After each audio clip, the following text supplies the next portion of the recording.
Bienvenidas y bienvenidos a Decodificados. Soy Loic Malch y en este podcast hablo con personas inspiradoras para que nos cuenten quiénes son y cómo funcionan. En cada episodio, emprendedores, artistas, deportistas te compartirán ideas concretas que podrás aplicar en tu vida diaria. Inspiración para crecer y mejorar.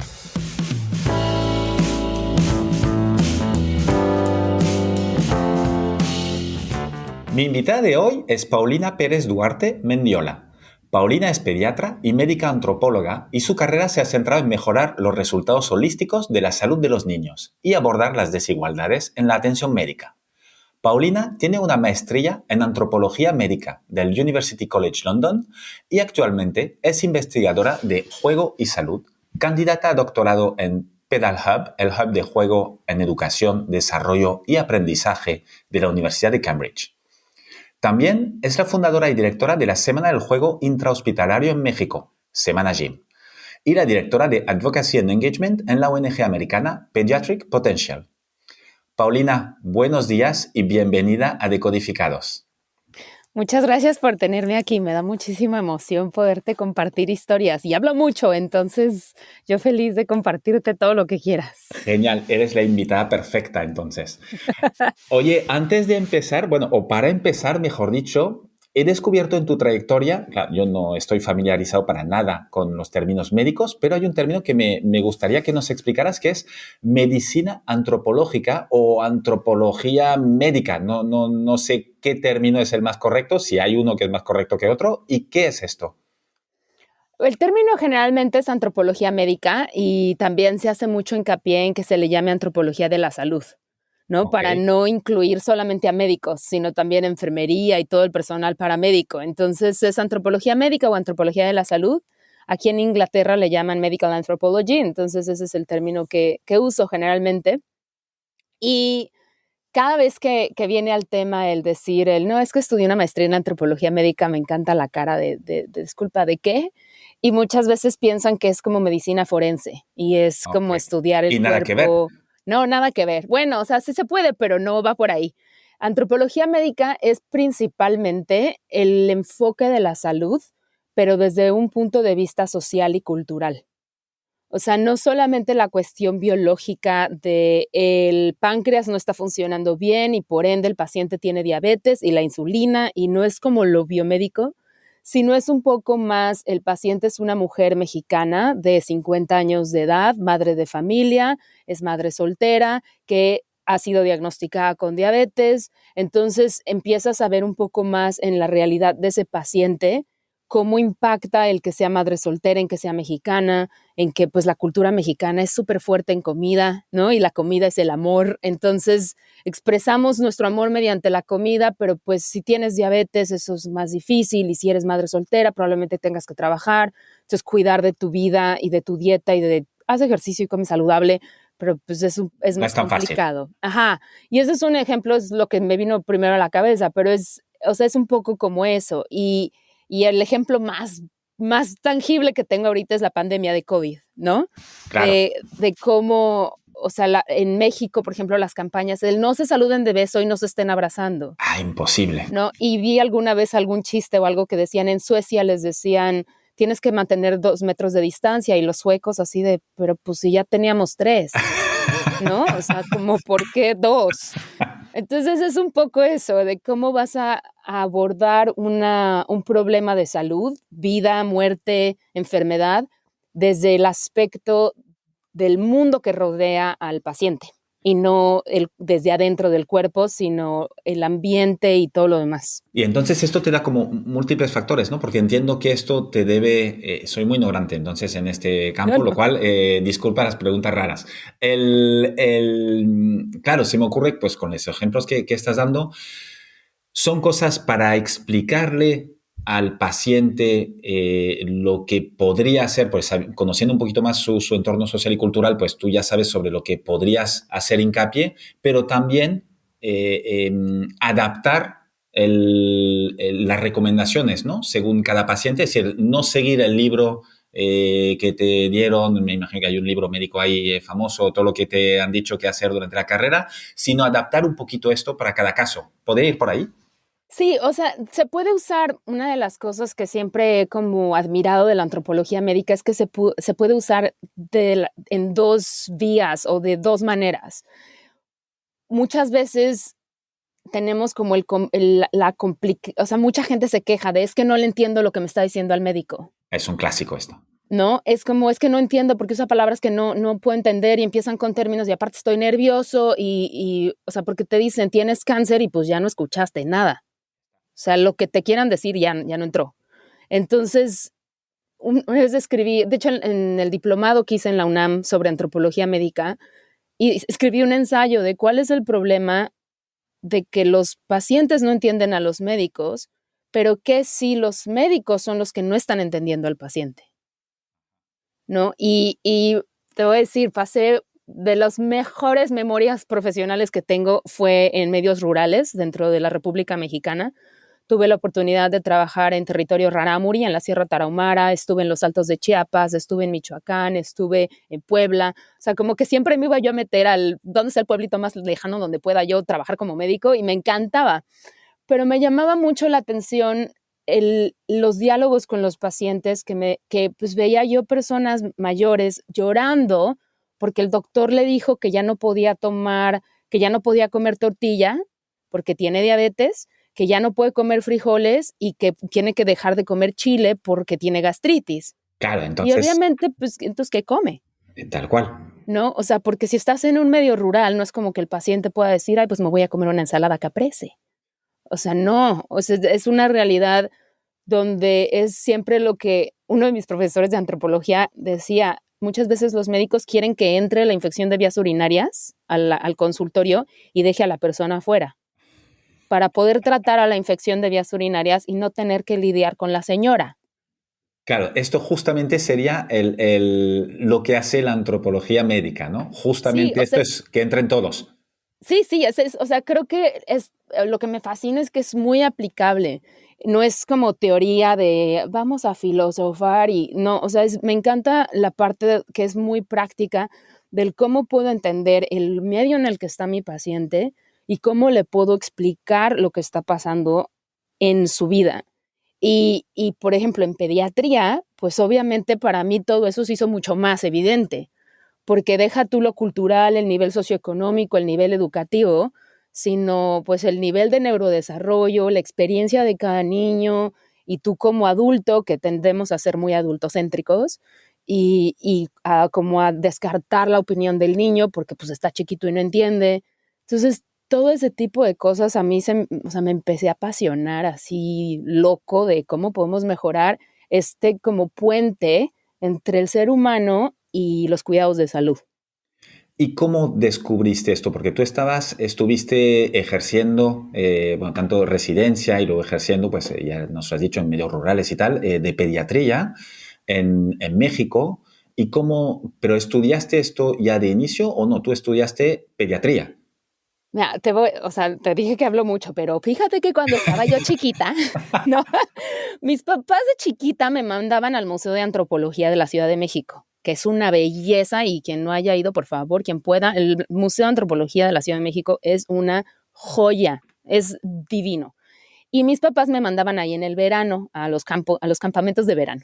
Ah, ok. Entonces, Hacen campamentos en este museo. Es decir, ya sí, puedes ir de día y haces actividades dentro. sí, o sea, hay cosas de chiquitos, te cuentan la leyenda del quinto sol de los aztecas y haces los mopeds y haces el teatro guiñol Ajá. contando la historia de los mopeds, ¿no? Pero también te llevan a la sala para que veas la piedra solar, que es famosa, conocida como el calendario azteca, pero ves la piedra solar y regresas a jugar con los diseños y las cosas que ves en el museo.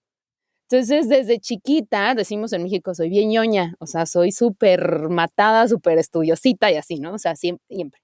Entonces, desde chiquita, alguna vez fue como, quiero ser antropóloga. Y mis papás así de, bueno, pues que no. Entonces, me dejaron de llevar al museo, así como para que pensara yo en otra cosa. Entonces, como por ahí de los 5 años me obsesioné con que el doctor te pegue en la pancita y te hace así y te ponen, o sea, que ponen un dedo sobre el otro y te hacen así en el abdomen y suena como tambor. Ah, bueno, yo volvía loca porque yo quería hacer eso de grande. Yo quería pegarle así como tambor a los niños cuando yo creciera. Entonces, A los 5 decidí que iba a ser pediatra. Entonces, pues ya me ligué con que voy a ser pediatra, voy a ser pediatra. A los 5 años. Sí. Y O eres sea, pediatra. Es bueno esto, ¿eh? estaba yo con quiero ser doctora, quiero ser doctora, quiero ser doctora de niños chiquitos para hacerles eso en la panza a los bebés. Y me acuerdo que un pacientito me dijo, ¿por qué eres pediatra? Y yo, la verdad, y ¿Te explico? o sea, el niño se reía, o sea, por eso, yo sí, por eso. Entonces, seguí en medicina y cuando empecé a entrar a todas las cuestiones rurales, o sea, te digo esto de la comunicación y cómo, o sea, una de mis compañeras, pobre, a un pacientito le dijo la próxima, no pacientito, un adulto, en un medio rural, le dijo, la próxima cita lo voy a ver, se va a tomar una muestra de orina y lo veo para ver los resultados. Pues el paciente fue, le dieron el vaso, pues se tomó la muestra de orina. O sea, se tomó, se bebió. Se la bebió. Se la bebió porque la doctora dijo, se va a tomar una muestra de orina y el paciente, pues me la tomo. Porque pues, entonces, este tipo de experiencias, yo decía, es que estamos mal. O sea, no nos estamos comunicando. Entonces, seguí como con ese como curiosidad infinita, lo mío es la curiosidad, y tenía yo esa necesidad de encontrar cómo mejorar estas cosas. Y uno de mis jefes, compañeros, un pediatra que adoro del Hospital Infantil de México, donde me formé, me dijo, Paulina, no puedes quedarte de pediatra general, busca otra cosa, ¿qué más vas a hacer? Y yo es que no sé, porque una subespecialidad, como que no había una subespecialidad que me llamara para meterme otros 4 años, ¿no? Básicamente. O sea, como que no tenía yo porque cirugía me gustaba mucho, pero yo decía, ay, pero quiero ser cirujana. Entonces, o sea, como que estaba yo en qué voy a hacer. Y este médico me dijo, ¿por qué no igual haces una maestría? Entonces, pues me metí en la página de la UNAM y así de, pues, maestrías en la UNAM. Y tenían educación médica continua y yo, y de repente había antropología médica y yo, ¿qué? ¿Qué es eso? Entonces fue como el museo, ¿no? Yo, voy a ir a jugar al museo, o sea, como que dije, ¿qué es eso?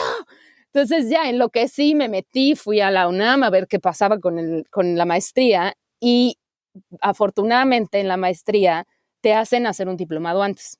Ok. Para que veas si realmente ¿De es qué lo se tuyo. trata? Claro. Porque pues una maestría no es así como, ay, ahorita voy a tomar un curso. Entonces, y aparte, pues es un cambio muy fuerte en la carrera como clínico. O sea, tú estás trabajando como clínico en un hospital. Yo trabajaba en un medio público y privado. O sea, público en las mañanas y tenía yo la consulta privada en las tardes. Entonces, pues darme un salto a la antropología médica era un cambio fuerte. Claro, porque ahí no estás tan en contacto con pacientes, sino más bien con médicos, ¿no? Sí, y es mucha investigación y es mucho más lectura, un poco más teórico, educación médica, proyectos, iniciativas.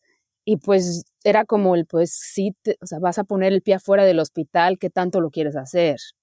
O sea, y pues lejos de los niños, que es lo que me parte el alma. O sea, no estar con los niños para mí ha sido súper pesado.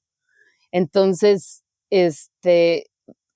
pues hice el diplomado y ya de ahí dije, no, sí me gusta, pero pues al ratito, ¿no? O sea, como que todavía quería yo batirme más en pediatría y tenía yo la fortuna de que trabajaba yo en las mañanas en un hospital público, que es un centro de referencia de todo el país e incluso de Latinoamérica, donde van muchísimos pacientes. Veía todo tipo de pacientes con todo tipo de padecimientos y todo tipo de historias. O sea, me fascinaba, tocaban la puerta, la abrías y decías, pues a ver qué hay atrás. Tipo O sea, Doctor House, ¿no? sí, pues, sí, porque aparte, o sea, la manera más, quien escuche esto del hospital me va a matar, pero la manera en la que yo veía mi trabajo es que sentía que era yo como el cadenero del hospital. O sea, el cadenero, ves cuando vas a una discoteca, un antro, y está el señor diciendo quién entra y quién no. Eso es en mexicano, ese es el cadenero. No sé cómo se diga en España, pero el ¿Cómo se bouncer. llama este? Sí, el bouncer. El bouncer. Ahora no me viene, pero no sé, eso es en Inglaterra, en España se llama de otra manera, pero no, ahora Pues todo el mundo habrá entendido. En las discotecas, ajá, los que no te dejan entrar con bambas en las discotecas, o antes. esos. Y así, perdona, pero no traes zapatos cerrados, esa. Entonces, perdona los del hospital que diga esto, pero yo sentía que era un poquito mi función, porque era el abrir la puerta y ver por qué venía, ¿no? Si era una urgencia vital, era corre, atiéndelo. Si es una urgencia que amerita alta especialidad de nuestro hospital, o no, señora, aquí no vemos si su hijo necesita lentes, ¿no? Así de, Claro. este hospital es demasiado grande como para ver si necesita lentes. Entonces, nos tocaba justo el médico que te menciono, que me dijo, haz una maestría, nos tocaba como ver de qué pasa, o sea, qué era lo que iba llegando al hospital y me tocaba dar como la bienvenida. Entonces, pues ese tipo de comunicación, ese trato del paciente es algo en lo que invertí muchísimo en aprender. Y eso lo hacía en las mañanas en el hospital público, pero en las tardes, en mi consulta privada, terminé siendo la pediatra de la Embajada de Estados Unidos y la Embajada de Canadá. ¿Y Y eso? porque pues pacientes uno de mis profesores que amo y adoro y él trabajaba para la Embajada de Estados Unidos y cuando él no podía me pedía ayuda para que yo viera a sus pacientes, entonces empecé a crecer un poco de pacientes en la Embajada de Estados Unidos y luego un grupo de mujeres expatriadas de Facebook, de mamás expatriadas, pues acabé siendo la pediatra de la comunidad expat y pues era una risa porque en la mañana yo estaba con las historias de pobreza más extremas de mi país y en las tardes estaba yo con la gente expatriada con sueldo de diplomático. Con su burbuja. Ajá, y dando hermosa burbuja y divinas personas, pero pues también dando consulta en inglés y disque en francés, porque mi francés es terrible, pero me defiendo.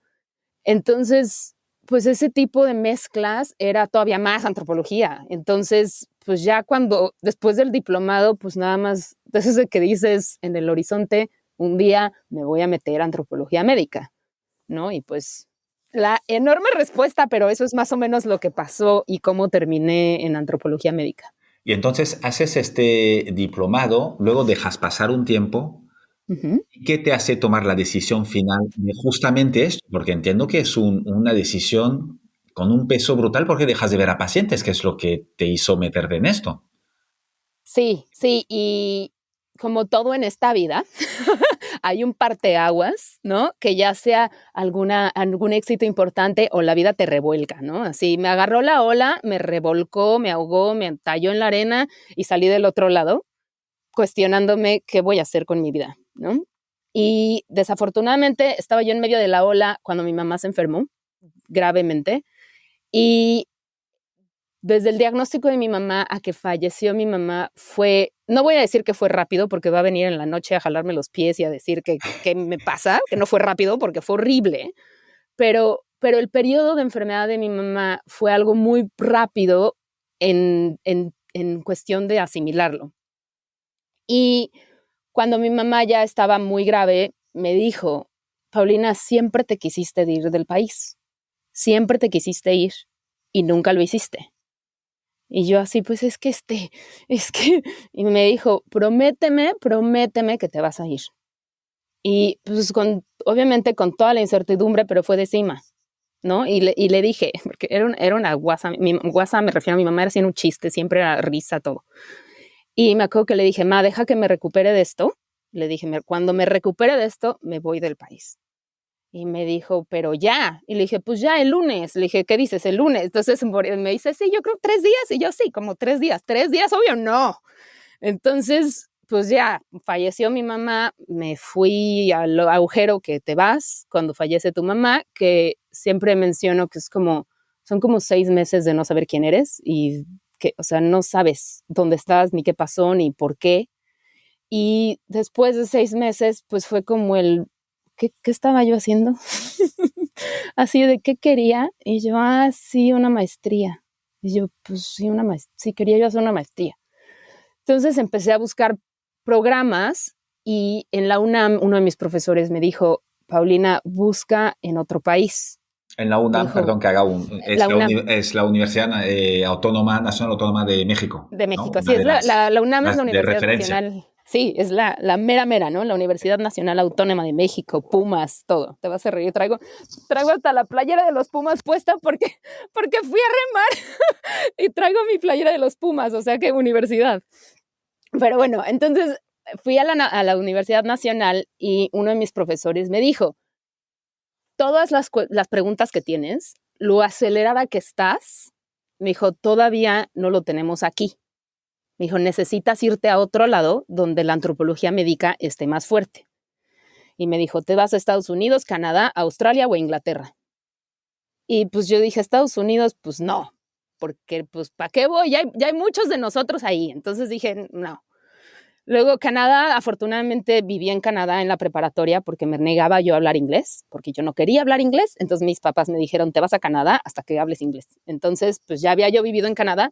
Australia está extremadamente lejos y el programa de Australia me dijeron que era solo para antropólogos. O sea, me dijeron, este programa no es para médicos, este programa es para antropólogos y pues no tienes la teoría. Entonces, pues Inglaterra. Entonces me puse a buscar y pues un programa que tenían en UCL, que es el University College London, está diseñado para personal de salud. Entonces, pues apliqué y yo dije, a ver si pega y me aceptaron. Entonces, pues empecé a buscar, me aceptaron, pero pues obviamente, pero pues tienes que pagar un dineral. Entonces fui todo el proceso de becas, apliqué a todos lados, pero pues es muy difícil llegar con, quiero una beca en antropología médica. O sea, ¿qué es eso? ¿No? O sea, si llego con, hola, es energía renovable, por supuesto, aquí Pues está ahí tu sí que es dinero. más fácil. Sí, pero pues es que voy a estudiar antropología médica, pues es un poco difícil y pues busqué becas, no encontré nada y eventualmente pero le prometí a mi mamá que me iba a ir. Entonces, pues entre mi familia, amigos, pacientes, hicimos un crowdfunding. Mis pacientes me decían, es que si pongo dinero ahí te vas a ir y yo sí me voy a ir. Y Perdón. montaste un crowdfunding. Sí, Wow. mi pareja me ayudó, hicimos un crowdfunding y empezamos como a organizar todo y agarré todos mis ahorros, un riñón, un páncreas y, o sea, todo lo que tenía y fue como, pues vamos a invertirle. Me acuerdo que le decía yo a mi papá, papá, pero es que esta universidad está más barata. Me decía, no, ya. Me dijo, vas con todo. Y yo, bueno, ya. Pues pusimos todo y me vine a Inglaterra a hacer la maestría. Wow, con tu pareja, me imagino. Sí, aparte también él tiene pasaporte inglés, lo cual resulta bastante sencillo porque él puede estar aquí y trabajar aquí sin problema. Entonces también eso era otra de las cosas Que que Reino nos Unido ayudaba ya. a que también pues, Estados Unidos, Canadá iba a ser más complicado visas de los dos que llegar a un país donde él tiene pasaporte. Y entonces ahí das el gran salto, que es justo, más o menos coincide con el COVID, ¿puede ser? Ah, Para hacerlo un poquito más. ay, el dedo a la llaga. Fíjate que lo que pasó es que justo llegamos a Inglaterra, ya sabrás, así de, bueno, ¿cuánto dinero tenemos? Nada. Todo se va en colegiaturas, pidiendo ayuda por todos lados, familia, amigos, todo el mundo me ayudó, fue una belleza. Y pues mucho era lo que les decía, le prometí a mi mamá que me iba a ir, por piedad, ayúdenme, ¿no? Y y, y cuando, cuando llegamos, fue como de, bueno, vamos a empezar. Y no, pues la universidad está en huelga. Y yo, ¿de qué estás hablando? ¿No? Y viniendo de México, es como, la universidad está en huelga. Y yo, no, es que no puede ser. Entonces, bueno, huelguitas de semanas, ¿no? Un día, 2 días. Seguimos, el invierno, Paulina adaptándose al invierno en Inglaterra. No pasa nada, estamos bien. Siguen las huelgas. Bueno, está bien, pero ya van a acabar las huelgas. Sí, a partir del 1 de marzo ya no va a haber huelgas. 2020. Ajá, 2020. Entonces, pues ya terminan las huelgas y, oigan, disculpen, pero hay una pandemia. No, el horror. No puede ser. Pero, no me voy a quejar porque el hecho de que cerraran todo, pues no podía yo gastar dinero porque no podía ir a ningún lado. Siempre hay que ver la parte positiva. Ajá, claro, porque aparte es como, ay, pues no gasto dinero, no lo tenía. Entonces, pues mejor, porque no puedo ir a ningún lado, no porque no pueda, sino porque todo está cerrado. Y también, pues no nos quedaba de otra que enfocarnos a lo que veníamos, que era estudiar, leer, escribir, hacer mi proyecto de investigación. Y afortunadamente empecé cuando llegué a Inglaterra por la misma necesidad de estar, porque siempre estaba rodeado de niños, siempre niños en mi vida todo el día. Entonces, pues empecé a trabajar de niñera para estar cerca de los niños. Y con la pandemia cierran todas las guarderías y pues ya estuvo, porque pues entonces empecé de niñera casi tiempo completo y como era yo un trabajador social, pues podía yo salir e ir, cuidar de mis bebés y regresar a mi casa a seguir con la maestría. Entonces no me voy a quejar tanto. O sea, todos nos podemos quejar, pero no me puedo quejar tanto. Y entonces esto te da pie luego a lo que estás haciendo ahora, entiendo. Después de esta maestría, no sé si lo empalmas directamente o no, entras ahora estás nada menos La UNAM en México y ahora Cambridge en Inglaterra. No sé cuál será el siguiente destino, pero el listón está muy alto. Mira, te voy a decir que cuando me aceptaron en la Universidad de Cambridge, así el síndrome del impostor se apoderó de mí, porque siempre, ¿no? Diario. Pero fue como, no, yo creo que se equivocaron. Así de cómo yo en la Universidad de Cambridge, ¿de qué hablas? Pero lo que sucedió es que en la maestría una de mis compañeras, que es divina, me dijo, oye, ¿ya estás pensando hacer un doctorado? Y yo, no, yo, o sea, ya estuvo, o sea, ya, yo ya acabé con esto de estudiar, o sea, ya. Pero lo que sucedió es que, ahorita te platico un poco cómo creció mi proyecto de maestría, pero al terminar la maestría en plena pandemia, pues dije, ¿y ahora cómo encuentro trabajo? O sea, no había. Entonces, igual era como aparte, ¿qué haces con esta pediatra que tiene un título de antropología médica y se dedica a investigar el uso de juego en hospitales? ¿Qué es eso? O sea, no es como que vayas a un lugar y dicen, estamos buscando bla, bla, bla, bla, bla. O sea, Claro, no, no no buscaban tu encajo. perfil. No, porque no encajo en ningún perfil. Entonces, pues empecé a buscar trabajos y a buscar trabajos y a buscar trabajos medio desesperada, como pues las fronteras estaban cerradas, entonces no podía regresar a México. Y pues también quería yo extender un poquito como el a ver si consigo algo de trabajo. No quería yo de lleno llegar al hospital, porque la verdad, si ya estaba yo fuera del hospital, meterme al hospital en plena pandemia, o sea, era como el qué hago. Y, y en Twitter, en Twitter vi o sea, aquí en Petal Hub, en el centro donde trabajo, Petal es el Play in Education, Development and Learning, o sea, es juego en educación, desarrollo y aprendizaje. Y es un juego de investigación, es un centro de investigación de juego. Y en Twitter vi que ponían abrimos proyectos de investigación, preguntas abiertas. O sea, tú mandas tu proyecto, lo que tú quieras investigar. Y lo vi y yo dije, ay, por favor, en Cambridge, por favor. ¿No será demasiado? Ay, no, yo dije, ay, por favor. Entonces lo vi y yo dije, no, yo creo que no. Y de esas de que abres tu correo y empiezan a llegarte mensajes de tus amigos y tus profesores y tus compañeros de, Paulina, ¿ya viste esto? Es ¿En un centro de serio? investigación de juego. Es un centro de investigación de juego. Entonces empiezas como con la duda de, ¿será?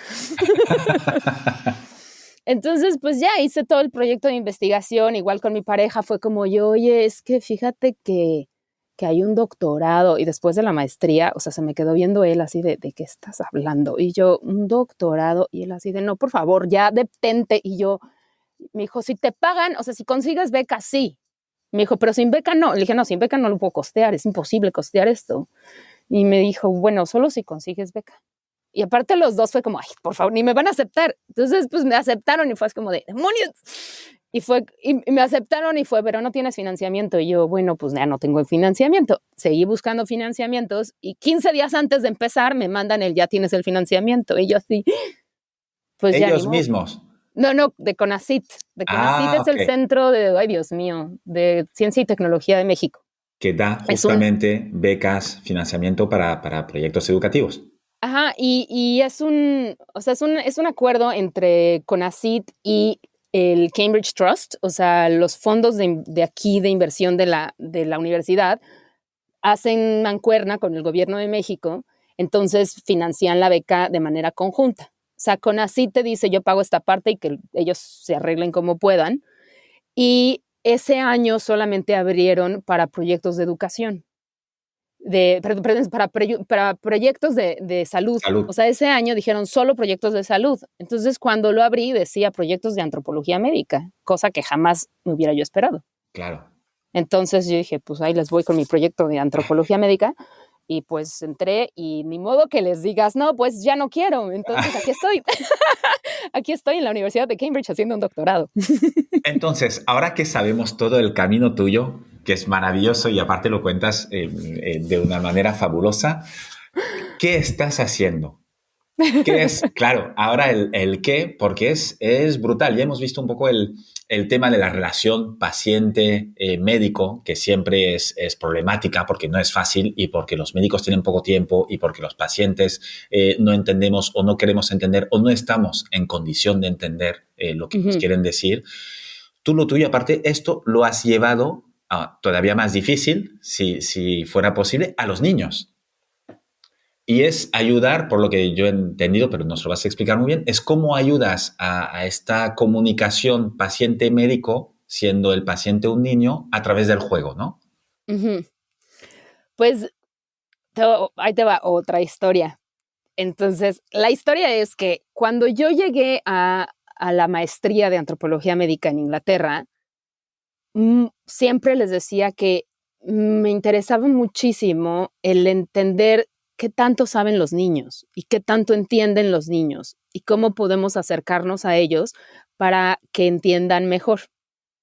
Ahora, te había compartido una historia que siempre cuento en mis conferencias, porque creo que es algo súper importante y es un ejemplo muy fuerte.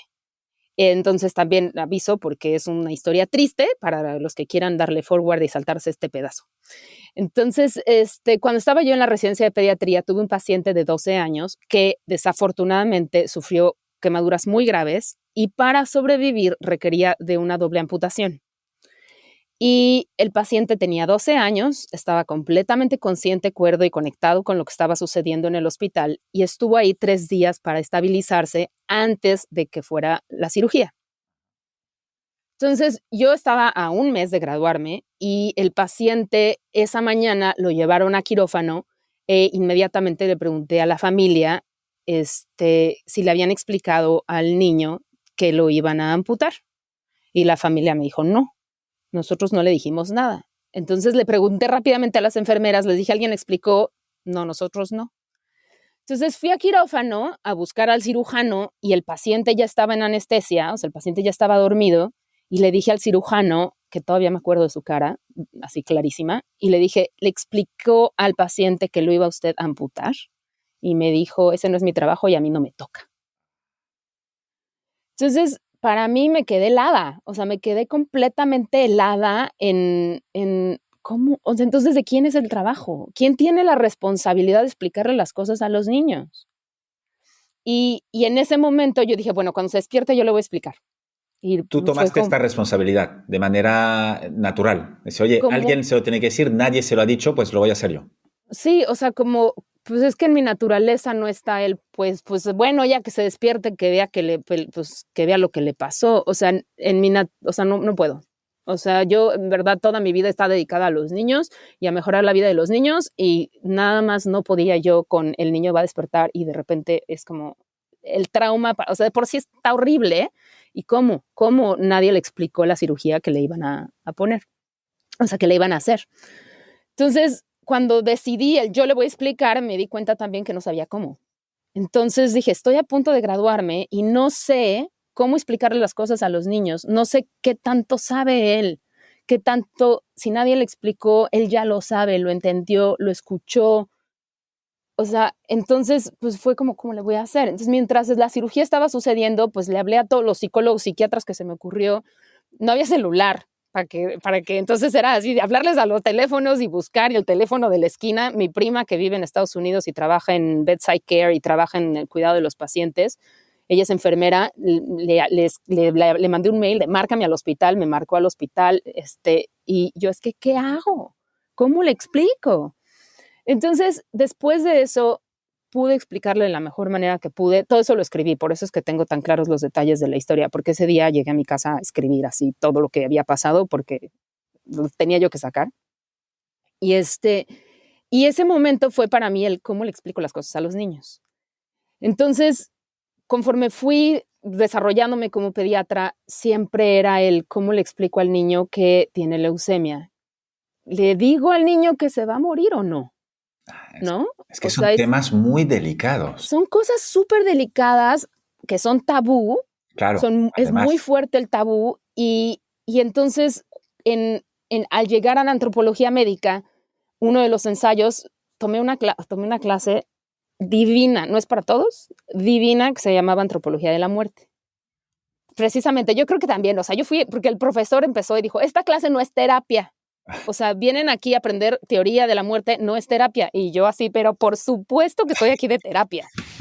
O sea, por supuesto que yo tengo que aterrizar toda la pérdida que he visto en pacientes pediátricos, todos los pacientes que he ido dejando, ¿no? A lo largo de mi formación. ¿Sí que te has enfrentado mucho a muchas muertes de niños?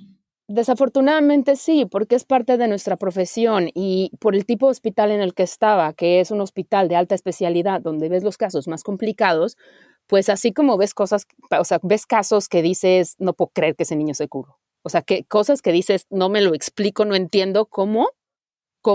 Claro, o sea, tienes toda la ciencia atrás, pero de todas maneras hay veces que hasta dices, no, yo creo que, o sea, ¿cómo?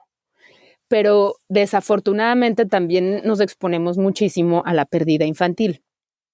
Y todo tipo de historias. Y aparte, como eres médico, pues muchos de tus amigos y familiares siempre van a compartir esas historias contigo, porque tú sabes del tema.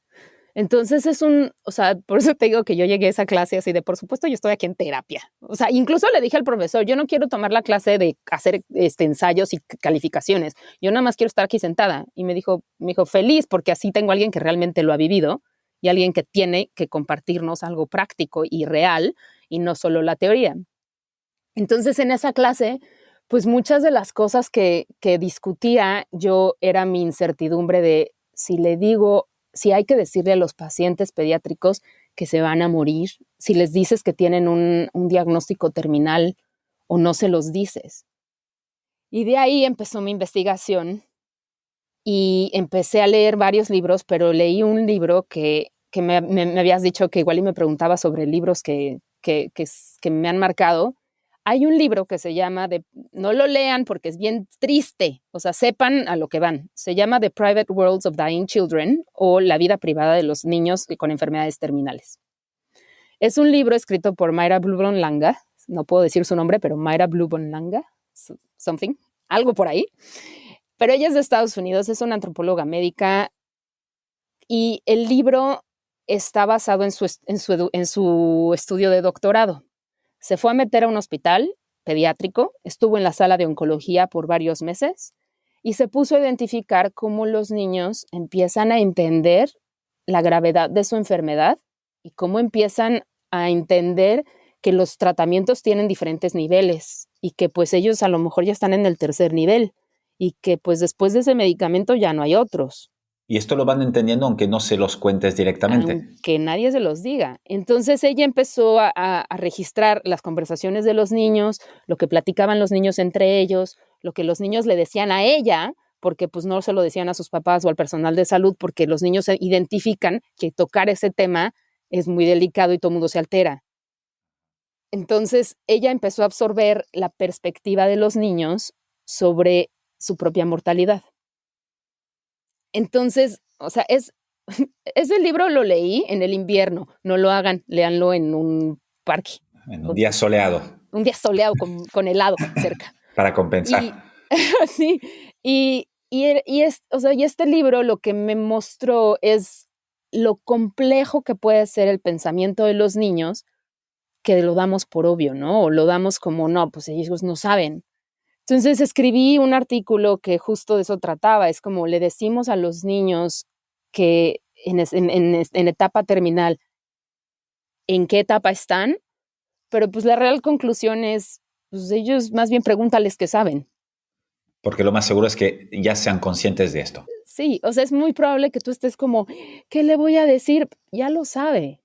Entonces, y es mucho, y este análisis me encanta porque te dice, pues es que el orden social se rompe, porque el niño está aquí para crecer, el médico para curar y el papá para proteger. Y pues ninguno de los tres va a poder cumplir su tarea, entonces es un rollo social súper fuerte, ¿no? Y eso, o sea, ahí otro ejemplo, antropología médica, ¿no? El cómo nos relacionamos con todo esto. Y aparte leí otro libro que se llamaba, así como dicen cuando en los matrimonios que dicen en la salud y en la enfermedad, en inglés es In Sickness and in Health, y este libro se llama In Sickness and in Play. Entonces es en el juego y la enfermedad. Y este libro es de otra antropóloga médica americana que habla de cómo los niños, o sea, tenía yo aquí el libro sobre los pacientes en etapa terminal y tenía yo el otro libro con cómo los niños con diabetes y con asma se adaptan a sus diagnósticos y a vivir su vida usando la imaginación, usando el juego y empezando a crear como rituales de, pues cada vez que me toman la glucosa, es este dedito es lunes, este dedito es martes, y cómo empiezan ellos a adaptarse mediante el juego. Ellos mismos, de manera intuitiva e innata. De manera natural, los niños empiezan a usar la imaginación y empiezan a adaptarse jugando a sus propios padecimientos. Y hicieron estudios en campamentos de verano para niños con diabetes, en diferentes campamentos para niños con diagnósticos oncológicos, o sea, diferentes eventos en los que los niños empiezan a conciliar su idea de la enfermedad. Entonces, o sea, imagínate que yo llego con estos 2 libros con cómo los niños entienden la mortalidad y cómo usan el juego y la imaginación, y estaba yo con una compañera que ella vive en Inglaterra, pero es de Italia, y le dije, es que estoy leyendo estos 2 libros y es justo lo que quiero yo como juntar, el cómo le explico las cosas a los niños. Y le dije, ¿se puede jugando? ¿No se puede? Y me contestó, ¿has escuchado hablar de los especialistas de juego en hospitales? Y yo, ¿qué? Me dijo, sí, me dijo, aquí en Inglaterra se llaman Health Play Specialists. Y yo, especialistas de juego en hospitales. Y yo, ¿cómo qué? O sea, no, o sea, en mi mente yo decía, ¿cómo que un especialista de juego? O sea, pues para mí siempre es como la voluntaria que trae juguetes, Ajá. ¿no? O sea, no hay una figura profesionalizada. Y digo femenino porque casi siempre son mujeres, pero igual los voluntarios, ¿no? El grupo de voluntarios que trae juguetes en el hospital. Y yo decía, ¿cómo que especialistas? Entonces, de ahí me aventé y me fui así en el agujero del conejo blanco, porque fue precisamente quiénes son estas personas, cómo se entrenan, cómo se capacitan. En Estados Unidos esta profesión se llama Child Life Specialist. En Australia le llaman Child Life Therapist. En Europa le están llamando Play Specialist. Entonces es un desbarajuste de títulos por todos lados, pero hacen esencialmente lo mismo. Les dan información a los niños, fácil de entender. Les ayudan a lidiar con sus emociones durante la hospitalización y también se encargan de normalizar o introducir oportunidades de juego. O sea, porque estás en el hospital días y días sin saber por qué estás ahí, enojado, triste, asustado y aburrido, sin poder hacer lo que sabes hacer mejor, que es jugar. Y no hay cosas para jugar en los hospitales. Si hay una cosa que no hay es esto, justamente. Sí, no hay para jugar. Y aparte, pues si todavía te tocó un hospital un poquito que está más atrasado, pues aparte estás amarrado, ¿no? Entonces, ¿qué tanto puedes explicarle a un niño por qué está ahí? Que entienda que su mamá se va, pero siempre regresa, ¿no? Que es parte de esto, que sí, los piquetes son horrorosos, pero no van a pasar en su camita, solo van a pasar en el cuartito de procedimientos. Entonces, ¿cómo puedes ir ayudando a ese chiquito a entender lo que está pasando y aparte facilitarle algo para que juegue? Entonces, pues igual ya no lo tienes que amarrar, ¿me explico? Porque el niño ya entendió que la cánula está ahí porque pues le ahorra piquetes, porque para que pase por ahí en la medicina. Entonces, cuando me enteré de estos profesionistas, dije, de aquí soy y esa es mi área de investigación. Y mi investigación de maestría fue cómo me comunico con los niños de acuerdo a estos profesionistas. Entonces, hice toda mi investigación sobre qué consejos me das como médico, como un médico que está en un país donde nunca voy a tener un especialista de juego, ¿no? O sea, porque no voy a tener la infraestructura para tener un especialista de juego que puedo aprender de ti para yo meterlo en mi práctica médica. ¿Y lo conseguiste? Es decir, tienes... Sí. Y pudiste dar estos trucos, bueno, trucos, que no son trucos, pero bueno, son herramientas.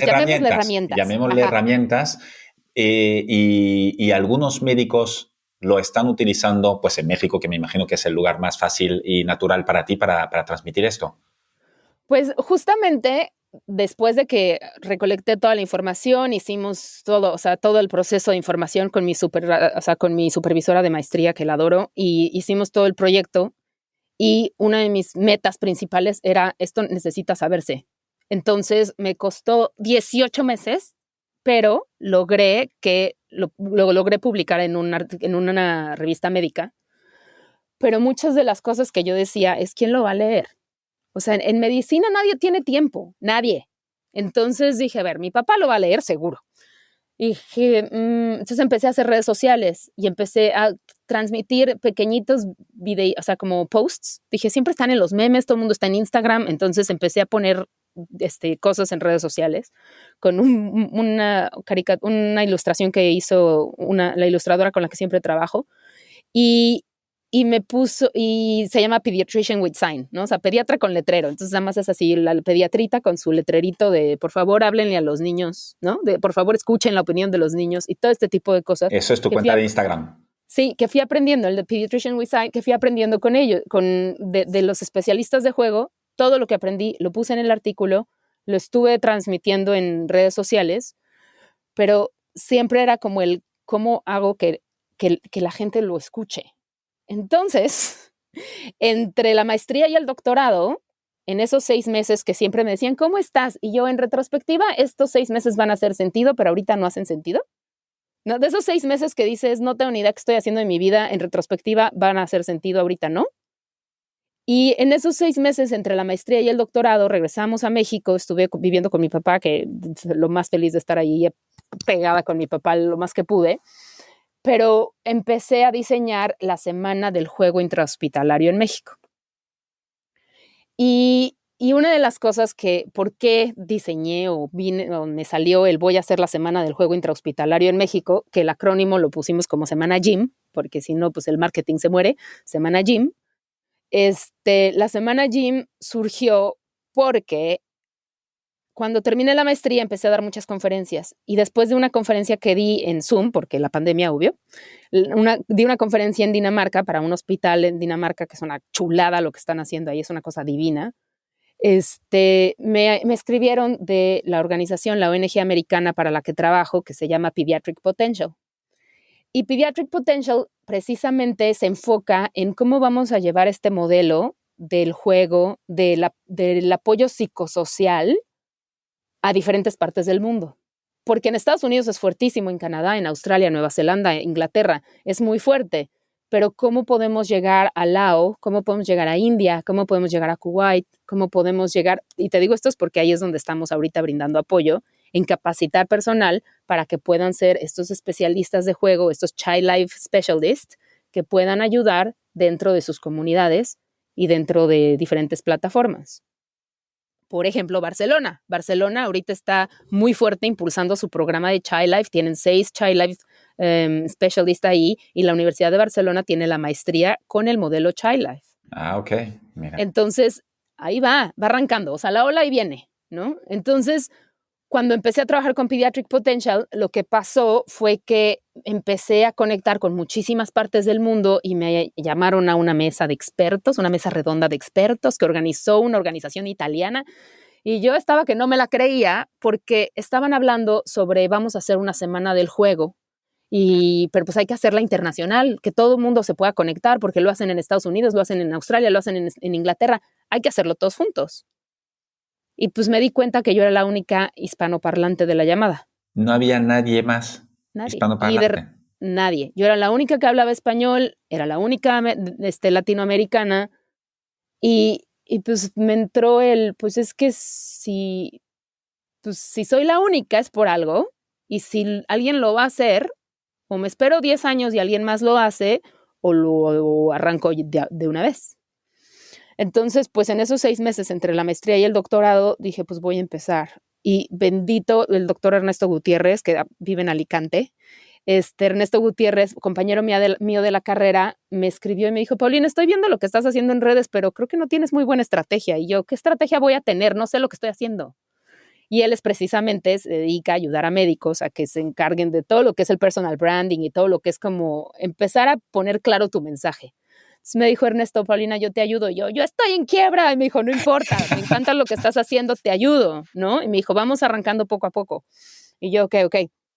Entonces, con la ayuda de Ernesto, poco a poco fuimos armando la idea de la Semana Gym y fuimos, como organizando este va a ser el programa, cómo puedo hacer para que la gente se inscriba, para que yo pueda pagar la plataforma, para que pueda yo solventar los gastos, lo mínimo, ¿no? De tener la semana gym. Todo esto online. Todo esto es en línea porque pues entre la pandemia más mi población, o sea, yo no le voy a poder decir a un médico que vive en la península de Yucatán, ven a la Ciudad de México a un congreso sobre juego en hospitales.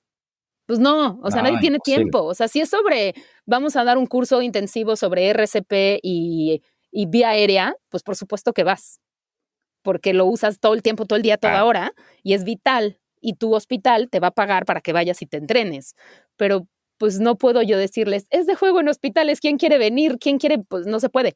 Tiene que ser muy, muy sencillo, muy al alcance. Entonces es todo digital, todo está grabado, lo puedes ver a la hora que quieras. Si lo quieres ver tú, lo puedes ver. Si lo quieres ver con todos tus alumnos de la universidad, les pones, o sea, tú te inscribiste y les pones a todos tus alumnos. Porque el chiste de esto, o sea, el chiste me refiero, o sea, el objetivo de esto es que se esparza lo importante que es brindar una pediatría amigable para niños. Entonces, mucho de lo que estoy haciendo es diseminación. O sea, toda la investigación que hice de maestría y todo lo que aprendí es, bueno, ahora cómo le voy a hacer para que llegue a los niños, que al fin y al cabo es mi objetivo. Claro, es el objetivo principal. Si no, ¿para qué lo quiero? O sea, si no, o sea, ¿para qué quiero yo hacer un proyecto y que todo el mundo se entere de lo que estoy haciendo si no le va a llegar a los niños? O sea, yo no puedo estar con ellos, desafortunadamente, con ellos sentada haciendo todo, pero mi ideal es llegarle a más niños con esta calidad, con esta información de calidad y pues de eso trata, ¿no? Es la diseminación. Pero también tengo que seguir creando contenido porque pues es como ya les expliqué todo, encontré esto, he encontrado a los expertos, por ejemplo, lo que decía la directora de la maestría de Barcelona, Carmen Jerez, ella pues es una de las ponentes. Ana Ullán, ella está también en España y ella es una de las ponentes que he invitado. Tengo como, Tomás Lobés, pues ya entrevistaste a Tomás Lobés. Tomás lo invité para que participara en la Semana Gym para compartir el proyecto de Nixie for Children y cómo Nixie pues es mejorar la vida de los pacientes. Es una gran, no es tanto a través del juego, pero yo creo que es un gran ejemplo de por dónde ir y cómo ayudar a que no cometamos el error de pensar que los niños no entienden nada.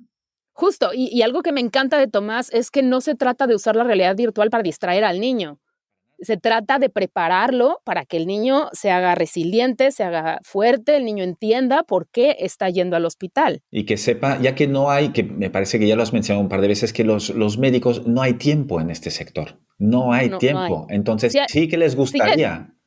Si es algo que no tenemos es tiempo. Claro, entonces le gustaría, lo correcto, todo el mundo se decía, oye, sí, sería perfecto que cada niño antes de entrar a hacer un escáner, estar metido en este tubo, pues le enseñáramos, pues mira, va a pasar esto, va a pasar lo otro, yo estaré aquí, tus papás tienen que estar fuera por esta razón, pero no hay tiempo. Entonces la realidad virtual te permite hacer esto con cada niño y a su ritmo.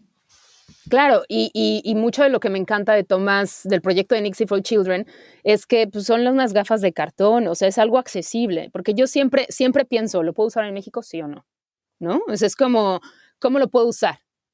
O sea, ¿es algo que le va a llegar a todos mis pacientes o solamente a cierta población?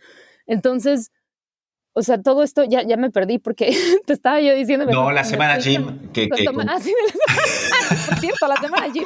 Entonces, la Semana Gym, o sea, te digo que, el contenido, o sea, justo, o sea, los ponentes, he invitado ponentes y lo he ido armando. Ahorita te voy a decir que estoy re contenta porque aquí en la universidad hicieron un concurso, ¿no? Es como un public engagement, o sea, es como cuando quieres compartir tu investigación con el público en general. Okay. Y puedes aplicar. Y aparte te dicen, solo proyectos nuevos que no han sucedido. Y yo, pues voy a intentarlo. Entonces les mandé la Semana Gym y me escribieron, me dijeron, este proyecto ya lo has hecho. Y yo, sí, 2 años consecutivos, pero vamos por el tercero. ¿Me quieren ayudar? Y pues me dijeron que les encantó el proyecto porque ha tenido muy buen impacto, porque hemos tenido más o menos casi 140 participantes de diferentes, de 14 países, todos hispanoparlantes. Bueno, no los países, las personas que se inscribieron. Y toda la gente que se ha involucrado en la Semana Gym, ya ves, estoy toda acelerada y toda emocionada, pero toda la gente que se ha ido involucrando en la Semana Gym es precisamente para eso, para empezar a cambiar el mindset, ¿no? Siempre digo que es un cambio de mentalidad. No te estoy diciendo que como médico en el servicio de urgencias te sientes con tu paciente a jugar con plastilina, hacer una figura de un catéter para explicarle. No tienes tiempo, pero es que tú puedas ver que el paciente tenga una atención más humana, más amigable. Una de las participantes de la Semana Jim me fascina, ella es cardióloga, y uno de los pacientitos le tocó, la niña estaba llorando porque el policía no la dejó pasar con su osito de peluche. Imagínate. Pero ella, gracias a que es participante de la Semana Jim, quiero pensar que es por eso, digo, para que valga la pena lo que hago, pero ella dijo, espérate, la niña, ¿por qué no la dejan entrar con su juguete? Necesita su osito, la van a operar del corazón, necesita su osito. Entonces ella fue a hablar con los policías, a explicarles que por favor dejaran pasar al osito, y pues ya pasa el osito con la niña. Entonces es ese tipo de cosas que es una cuestión de mentalidad, es una cuestión de buscar esas oportunidades para mejorar lo que necesitan los niños. Y ahí te lo voy a ligar con mi proyecto de doctorado, porque después de toda esta investigación y de estar pregonando y con Pediatric Potential y con la Semana Jim y que sí, que el juego en hospitales es lo máximo, mi pregunta de doctorado es, ¿alguien le ha preguntado a los niños? También, si les sirve, ¿no? Sí, ¿qué o sea, tal? porque todos los adultos estamos con, es que esto es lo mejor que le puede pasar a un niño, pero es como, oigan, ¿y alguien le ha preguntado a los niños? ¿Alguien se ha tomado el tiempo de decirles, oigan, ¿qué opinan de estos especialistas de juego? Cierto. Entonces, pues cuando saqué la pregunta, nadie la ha preguntado, proyecto de doctorado, y de ahí salió mi investigación.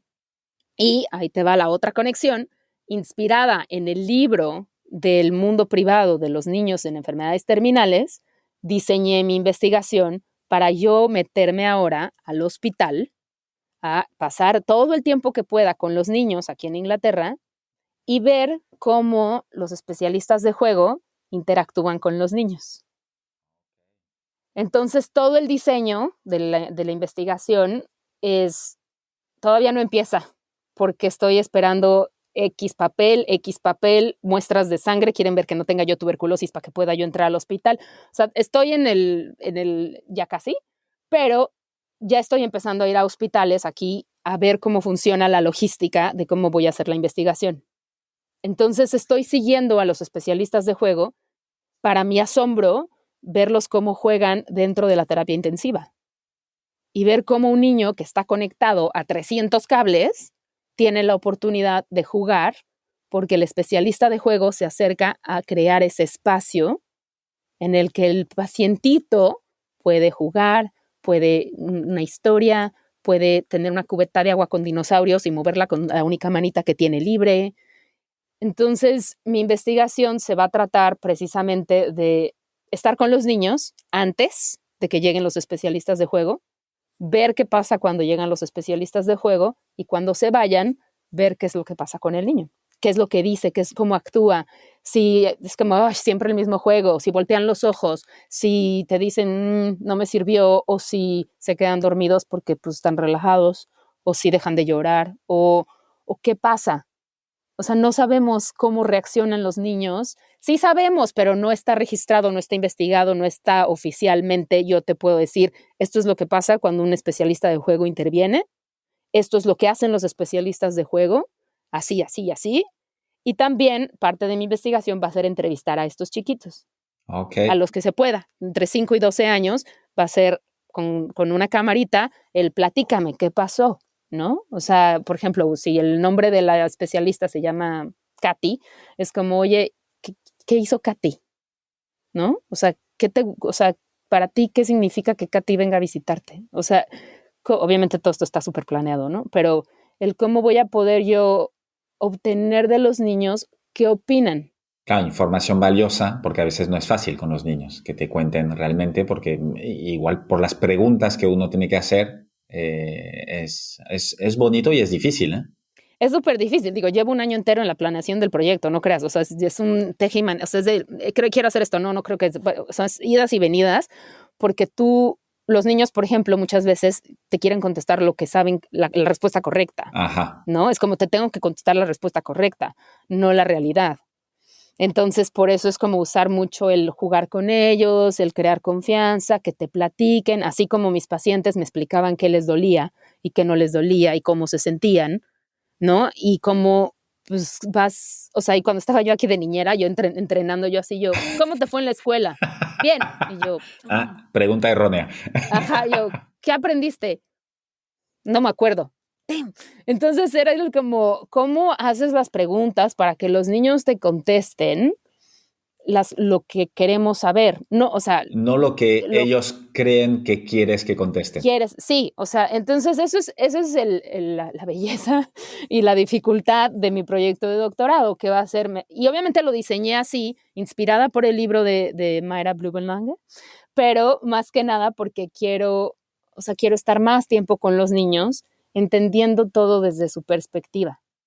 ¿Por qué? Porque si los niños me dicen, esto es lo mejor, esto no sirve, esto sí, entonces yo puedo decir, en México, donde no tenemos especialistas de juego, en todo el personal de salud que se conecta a la Semana Gym, que se conectan de Venezuela, se conectan de Chile, se conectan de España, se conectan de todos lados, yo les quiero, por favor, en 2 años, poderles decir, los niños lo que más aprecian es esto.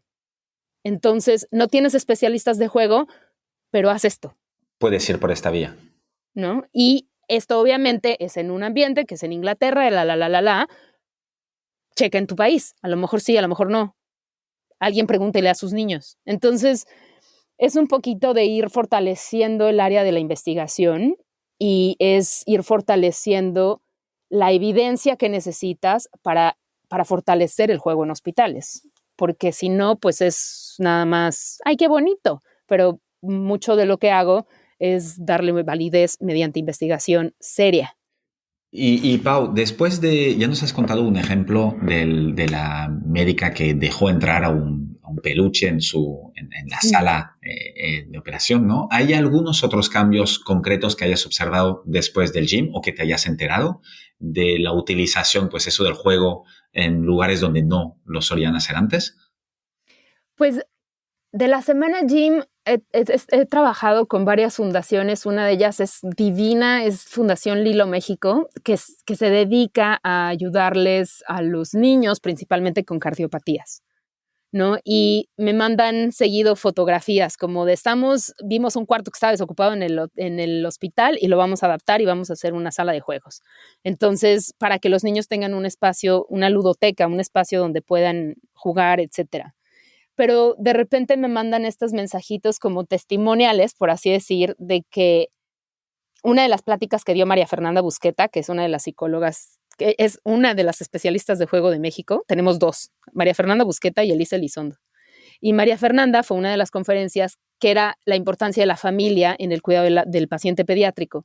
Y una de sus frases que nos enseñó fue las familias no son visita, ¿no? O sea, en el hospital, un paciente pediátrico, la familia no está ahí para visitar. La familia está ahí porque es parte de lo que el niño, son sus necesidades vitales. Está ahí para cuidar del niño, es parte de la normalidad, de lo poquito que puede traer al hospital de su vida. Entonces, he recibido muchos testimonios de pediatras que me han dicho, hemos autorizado más permisos de que la familia y los hermanitos puedan entrar con el paciente. Luego me mandan fotografías en el quirófano, cuando van a entrar al quirófano, es un Batman muy limpio, de plástico, lo sientan ahí, entonces cuando el niño va a entrar a quirófano, pues ahí está el Batman, Claro. ¿no? O sea, son cositas, pero de lo que más me han compartido es la manera en la que se acercan a los niños y la manera en la que se comunican con ellos. Cuando di la conferencia sobre mi investigación en Nueva Zelanda, también por Zoom, maldición, algún día iré a Nueva Zelanda, pero uno de los pediatras, una de las claves, o sea, por ejemplo, en mi investigación en estos como consejos que nos dieron los especialistas de juego es antes, cuando tú te enfrentas a mamá, papá, o si el papá está, porque en México casi nunca están, pero, o sea, si está la mamá y el niño, antes de decirle hola al adulto que cuida del niño, es agáchate a la altura de los ojos del paciente, saluda al niño, o niña, o sea, al paciente,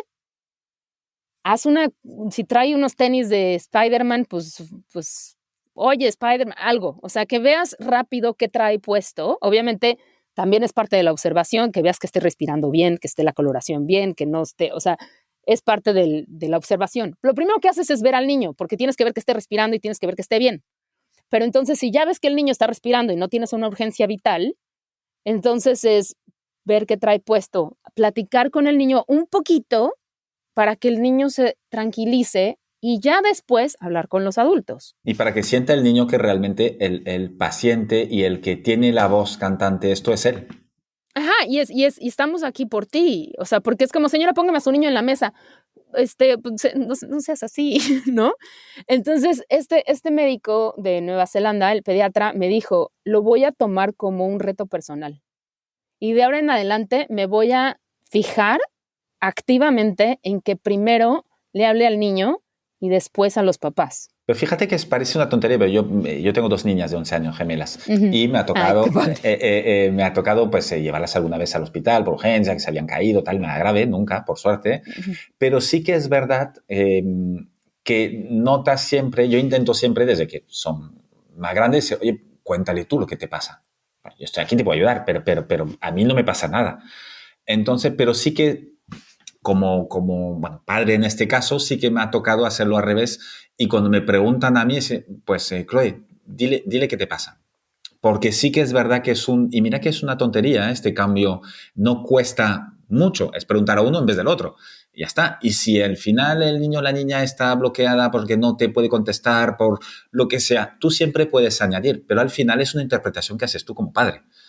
Porque no te pasa a ti, lo cual, cuanto más información venga directo sin intermediario, yo siempre pienso que es mejor. Sí, y justo es lo que dices, es un cambio que es la mentalidad, que es a lo que voy con la semana Gym. Es como esa mentalidad de poner al niño primero, darle su lugar, escucharlo y qué puedo yo hacer para mejorar la experiencia del pacientito sin que me tome tiempo. Tal cual. ¿No? No te tiene que cambiar toda la forma de atender. Ajá, y siempre, o sea, te voy a decir, esta conferencia de que siempre les digo a los doctores, de pónganse a la altura del paciente y háblenle directo al niño y otros consejos, lo que hice fue diseñarla para los niños. Entonces, la misma investigación la volteé, ¿no? O sea, le di la vuelta por completo y fue, a ver, si yo le voy a hablar a los niños con los resultados de mi investigación, o sea, porque no me lo inventé, ¿no? O sea, los resultados de mi investigación, ¿cómo lo pueden usar los niños a su favor? Entonces, esta conferencia la he dado 2 veces. Una vez la di para el campamento de verano para niños con diabetes, que organiza la Asociación Mexicana para la Diabetes, que se llama Tonali, y es una cosa divina. Todos los veranos se juntan todos los niños con diabetes tipo 1 y aprenden sobre su diabetes y cómo vivir una vida con diabetes mediante el juego y actividades y empoderamiento y conocer otros niños con diabetes. Y me invitaron a dar esa conferencia. Y después una conferencia y la llamamos ¿Puedo jugar con mi doctor o no? Es decir, ya la enfocaste a los niños. Ajá, que es lo mismo, es como cómo le explico las cosas a los niños mediante el juego y a los niños les digo, ¿puedes jugar con tu doctor sí o no? ¿No? Y entonces esa misma conferencia la incluimos en la semana Gym, en la segunda semana Gym del 2022 y esa está disponible en línea para que los niños la puedan ver. Y uno de los tantos consejos, por ejemplo, ¿no? Eso de que pues, si el doctor no te voltea a ver y el doctor no te saluda, a lo mejor el doctor no ha dormido, no ha comido, está nervioso, está preocupado por otro paciente o a lo mejor la está pasando muy mal. Entonces tú salúdalo. Si el doctor no te está saludando y no te voltea a ver, tú dile, hola doctor, y lo saludas, porque no sabes, a lo mejor tu doctor está teniendo un mal día.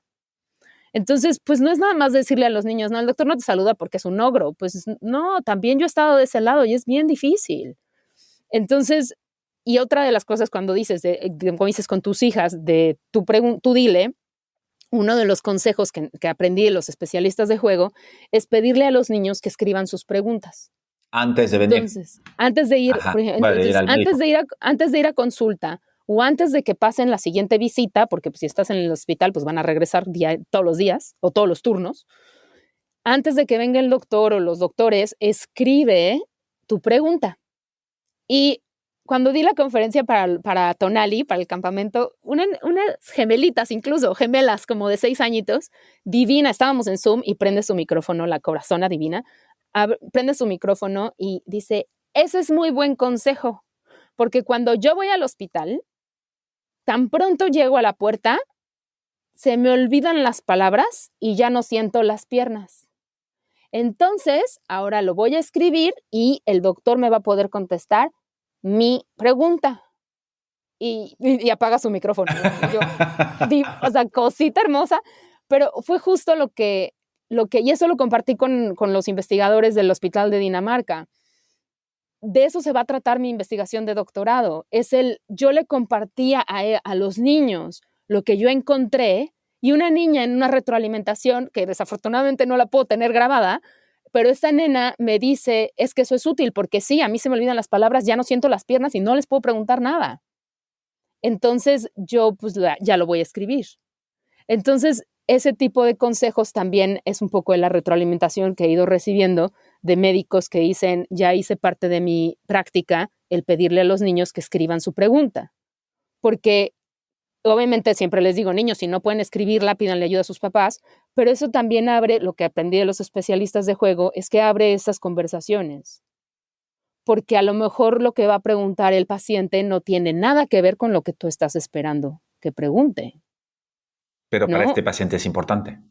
Claro, porque, y muchas veces, o sea, una parte de mi investigación, por ejemplo, lo que yo quería era darles cámaras a los niños y que grabaran lo que quisieran, pero pues mi supervisor también decía, Paulina, te van a dar un video lleno de dinosaurios. Y yo, pero no importa, quiero que me den un video de lo que ellos quieran. Y si el dinosaurio se rompió el pie, pues entonces ya estamos conectando el dinosaurio con el pie roto.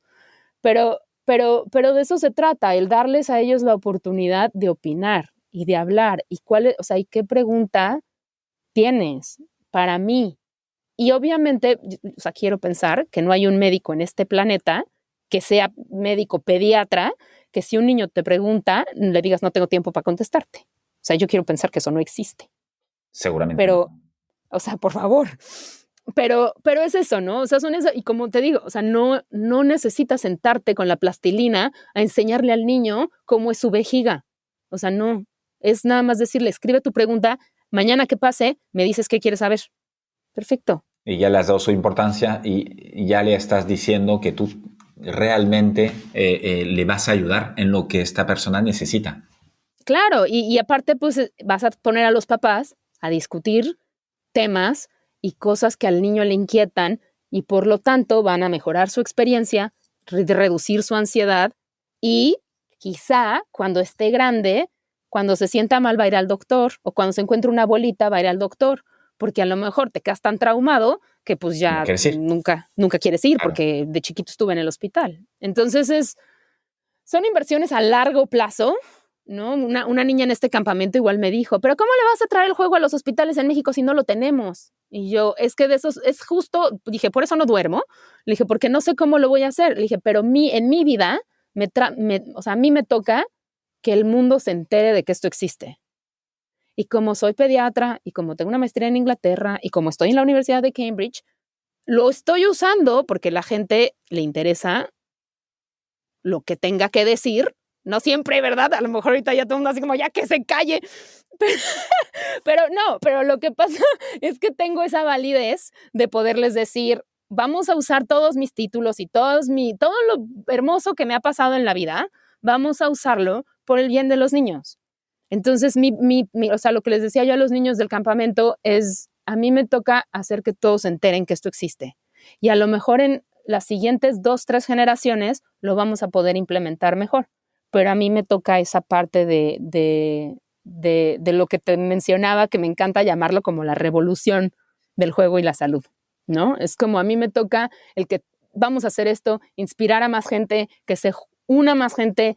La Semana Gym es mi plataforma donde puedo compartir contenido, redes sociales, conferencias, podcasts como el tuyo, obviamente, fabuloso, para que la gente sepa de esto y empecemos a crear estas oportunidades para los profesionistas que se quieran capacitar en esto, para inversión, para algún día cuestiones de políticas públicas y pues poquito a poco.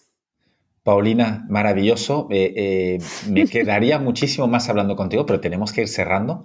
Ya sé. Voy a hacerte 2 preguntitas más. Tengo muchas más, pero pues haremos una segunda vuelta, porque hay mucha información. Cuando acabes y cuando tengas los resultados de lo que piensan los niños, tendremos que hacer una segunda y me encantará. ya nos has comentado 2 libros. Ujú. ¿Alguno más que nos quieras comentar de los que lees fuera de tu tiempo médico? Fuera de mi tiempo el médico. Híjole, justo te voy a decir, tengo 2, que uno es igual, relacionado con lo mismo, pero ahorita estoy súper clavada con los libros de R.J. Palacio. Ella es la que escribió el libro de Wonder. Ajá, Y, maravillosa película. No leí el libro. ajá, ahora ya es película, que está Julia Roberts y Owen Wilson en la película, pero el libro, lo que tiene, o sea, la belleza del libro es que está toda narrada con la voz de un niño de 10 años que tiene múltiples malformaciones craneofaciales. Entonces, esta narrativa, y estoy leyendo estos libros precisamente porque los resultados de mi investigación, pues sí lo puedo publicar en un artículo médico, pero qué aburrido, ¿no? Entonces necesito ver, por ejemplo, si pudiera yo hacer una historia como Wonder, en la que un niño cuenta su propia historia, escribir desde la voz de un pequeñito, ¿qué tanto puedo yo ayudar a hacer diseminación científica? Que basado en evidencia, ¿no? Yo aquí ya compartiéndote mis ideas, pero, o sea, no sé, eso es Está quién sabe si va a buenísimo. pasar, o sea, pero estoy leyendo mucho libros escritos por niños, escritos desde la perspectiva de los niños, porque ese es mi objetivo ahorita, capturar la perspectiva de los niños. Y una vez que la capture, pues ahora cómo la comparto. Entonces, Wonder es una, y el otro libro que es porque ya por mexicana de corazón, Ángeles Mastretta es una escritora divina de nuestro país. Me fascinan sus novelas. Mi mamá le encantaban sus libros, entonces también es como mucho la nostalgia de mi madre.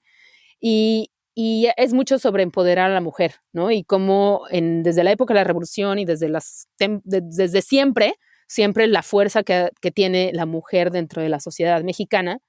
Y acabo de releer el libro de Mal de Amores, que te había yo comentado que en el libro de Mal de Amores es una mujer que la descripción dice es una niña que movía las piernas por ese gusto desmesurado por la vida, ¿no? O sea, es una niña que tiene, o sea, una mujer que tiene un gusto desmesurado por la vida y está completamente apasionada por la medicina. Entonces, Casi autobiográfico, ¿no? En tu pues caso. es que, o sea, pues yo creo que me gustó, o sea, porque lo leí yo así, ¡qué librazo! ¡Librazo! Y luego me quedé pensando, y yo no, o sea, te identificaste, ¿no? Te identificaste con la Emilia. Pero Mastretta me fascina, o sea, porque habla de los olores de México, de los colores de México, de los sabores de México. Y estando aquí, viviendo una vida completamente en inglés, pues muchas veces voy aquí a la universidad, tienen unos libreros enormes de lo mejor de la literatura hispana y tienen a Vargas Llosa y a todos, o sea, ya sabrás, así de García Márquez tienen un anaquel perfecto, o sea, todos los grandes.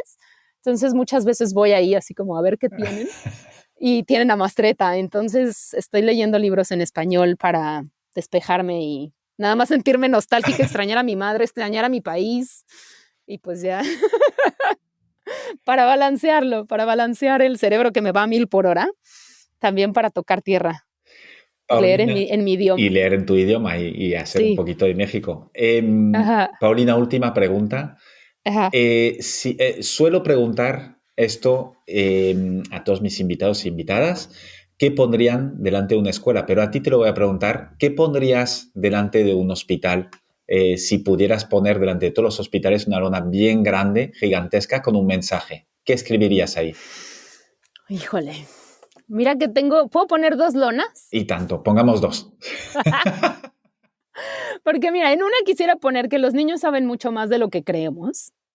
Explíquenle todo, escuchen sus opiniones y ayúdenlos a entender lo que está pasando a su alrededor. ¿Cómo? Jugando, ¿no? Entonces es una lona gigantesca, creo, pero esa es una. Y el que les, o sea, sí, el escuchar a los niños y explicarles las cosas.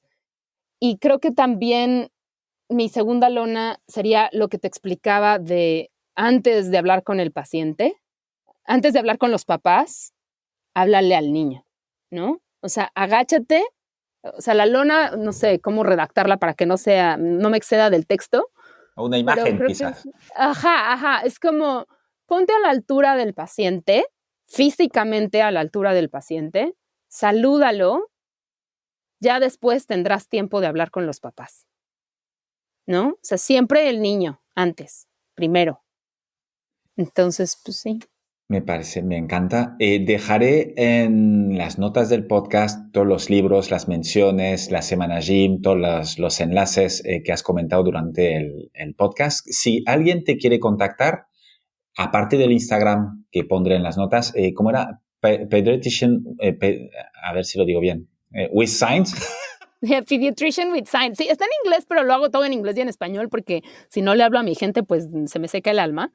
Pero igual te comparto, tengo mi página de internet donde están todos mis contactos. Entonces, perfecto. Si se meten a paulinaperezduarte.com, ahí está todo. paulinaperezduarte.com, esa página sí la tengo solo en inglés porque todavía no me alcanza para pagar la traducción. pero todo lo de la semana gym está en inglés, está en español. Pero sí, si se meten en paulinaperezduarte.com, ahí incluso le pueden poner a Google que les traduzca la página si necesitan. Ya está, sí, es fácil. Pero sí, paulinaperezduarte.com y ahí encuentran mi correo y todo. ¿Y pingüinos? ¿Por qué pingüinos? Es una hermosa historia, pero te digo que ya no tenemos tiempo, pero ¿por qué los pingüinos? Lo más resumido que te lo puedo decir, como por ahí de los 12 años me empecé a obsesionar con los pingüinos y empecé a coleccionar pingüinos. Entonces como que todo el mundo me regalaba pingüinos y entonces mi cuarto tenía yo 250 pingüinos y era así, pingüinos por todos lados. Y cuando me gradué de pediatra, mis recetas tenían pingüinos y a mis pacientitos les regalaba yo cuando se iban del consultorio estampas de pingüinos. Una pegatina ahí de pingüino. Entonces mis pacientes pues también empezaron a regalarme pingüinos, entonces era como pues ya siempre están ahí, ¿no? O sea, siempre es como el animal que siempre ha estado ahí. Y esto es algo personal, pero te lo voy a compartir para todos los que llegaron al final del podcast. Que tengan un regalito. Ajá. No, lo que pasa es que también una de mis metas principales en la vida era algún día, estoy obsesionada con ir a ver a los animales en su medio ambiente, ¿no? Que me encanta ir a verlos en donde viven. Entonces dije, algún día iré a ver a los pingüinos, algún día iré a ver a los pingüinos. Y también fue algo de lo último que pude hablar con mi mamá. Le dije, mamá, en el próximo año me voy a lanzar a la aventura, me voy a ir al fin del mundo y voy a intentar ir a ver a los pingüinos a la Antártica. Wow. Y me dijo mi mamá, ¿de verdad? Y yo, sí, mamá, te lo prometo. Entonces, por andarle prometiendo cosas a mi madre, pero entonces también fue como un poquito más de parte de mi vida que fue pues ahora voy a ir a ver a los pingüinos. Y cuando conocí a mi pareja actual, pues entre pláticas, ¿no? Así como de, no, es que yo estoy obsesionado con los pingüinos, mi sueño es ir a la Antártica a ver pingüinos. Y yo, disculpa, ¿me decías? Entonces, pues ya, están en toda mi vida. Entonces, pues cuando diseñamos el logo, Daniela Pérez Duarte, que es mi ilustradora, me dijo, bueno, supongo que le voy a poner un pingüino al logo. Y yo, pues sí. O dos. Entonces, ya, ajá, o sea, hizo varias propuestas y me dijo, déjame adivinar. Y yo, obvio, el pingüino. Entonces, pues es parte de mi vida, realmente. Genial. ¿Pero fuiste a la Antártida? ¿Ya? ¿Ya los viste? Ese es otro podcast, pero sí. Sí, fui. Genial. Y te digo que por eso no me recupero yo de mis inversiones nunca. Te digo que por eso siempre estoy en quiebra, pero sí, fui a la Antártica a ver a los pingüinos. Qué chulo, qué chulo. Súper emocionante. Paulina, muchísimas gracias, no solo por tu tiempo, sino sobre todo por tu energía súper comunicativa, la pasión que le pones a lo que te está gustando y a cambiar el mundo de una parcela del mundo que yo creo que es muy necesaria que cambie. Muchas gracias y espero que nos podamos ver físicamente cuando vengas a Barcelona. Ojalá y pronto tenga la oportunidad de andar por allá. Ya visité al hospital, al Sant Joan de Déu, pero con mucho gusto iré de visita a Barcelona nuevamente. Genial, cuídate. Muchísimas gracias por tenerme aquí. Chao.